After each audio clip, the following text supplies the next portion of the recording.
नाही, प्रधानमंत्री आवास योजनेचा महाराष्ट्राला 20 लाख घरांचं उद्दिष्ट मिळालं.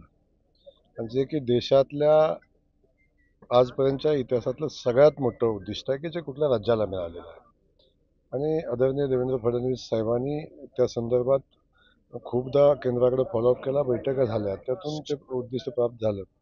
पण ते प्राप्त झालेलं उद्दिष्ट 100% त्याची अंमलबजावणी करणं हे सगळ्यात मोठं आव्हान आमच्यासमोर आहे. आणि आदरणीय मुख्यमंत्र्यांनी 100 दिवसाचा जो प्रोग्राम दिला त्यामध्ये पहिल्या टप्प्यामध्ये बहुतांश घराला मान्यता मिळाली पाहिजे अशा पद्धतीचा होता. तो ग्रामविकास खात्यानं आम्ही खूप प्रचंड मेहनत केली आणि आता 45 दिवसामध्ये 100% घरांना आम्ही मान्यता दिल्या.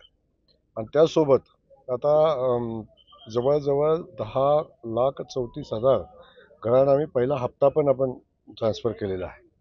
तर येणाऱ्या 15 दिवसामध्ये राहिलेल्या 10 लाख घरांना आम्ही हप्ता देऊ आणि त्याचं काम चालू करू.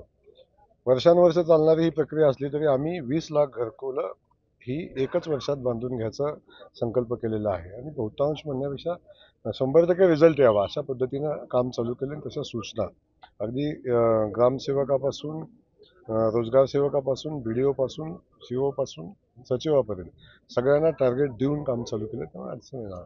100% घर पूर्ण करण्याचं तुम्ही लक्ष ठेवलंय. मात्र एक ओरड येते, लोकांची तक्रार येते की जो निधी आहे गेल्या 7 वर्षात घरकुलसाठी असणाऱ्या निधीमध्ये वाढ झालेली नाही. एक गोष्ट. आणि दुसरी गोष्ट, नगरपालिकेचा विचार केला तर तिथं निधी जास्त आहे, मात्र ग्रामपंचायतचा विचार केला तर जवळपास लाख रुपयाचा त्याच्यामध्ये तफावत आहे. तसं बघायला गेलं तर खर्चाची मर्यादा दोन्हीकडे तितका फरक पडत नाही. तर याबाबत काय भूमिका? आपण बघितलं असेल की आपण म्हणता ते तथ्य होतं, आता नाही आहे. कालच मुख्यमंत्री महोदयांनी घोषणा केलेली आहे की 1,02,10,000 रुपये पर घर आपण देणार आहोत.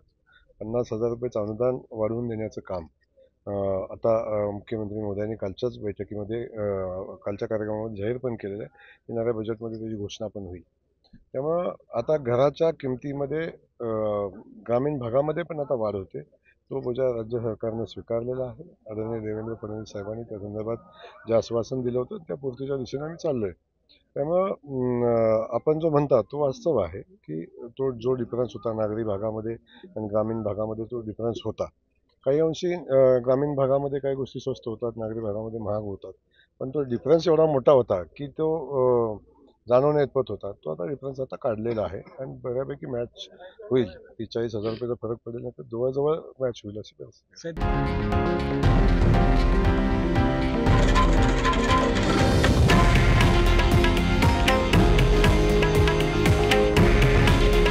हे आहे देशातील नंबर 1 न्यूज नेटवर्क आणि आपण पाहत आहात TV9 मराठी. काळजी तुमची, हित महाराष्ट्राचं.